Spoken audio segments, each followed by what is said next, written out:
Welcome to the Tech Egg. Don't get scrambled. Enjoy the video. You begin right now. Make sure your iPhone X has Wi-Fi or cellular and at least 20% battery because interruptions break the flow. Once ready, open Settings and tap your name at the top. This takes you into Apple ID controls. Next, choose Password and Security. This is where Password Reset tools live. Make sure you have your device passcode ready because iOS asks for it to confirm it's really you. Once done, you'll be prompted with the Reset option. Tap Change Password to proceed. Now you handle verification and the actual reset.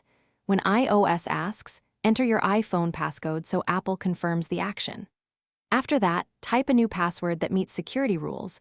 Use at least 8 characters, mix one uppercase, lowercase, and a number. Avoid obvious phrases. Once you enter it, confirm by typing it again, then tap Change or Save. Make sure to wait a minute so Icloud propagates the change across devices. This is why you keep Wi-Fi on. If you use Keychain, it will prompt to update. Finish up by signing back into apps and services that request your Apple ID. Some will ask immediately. Make sure iCloud sync completes.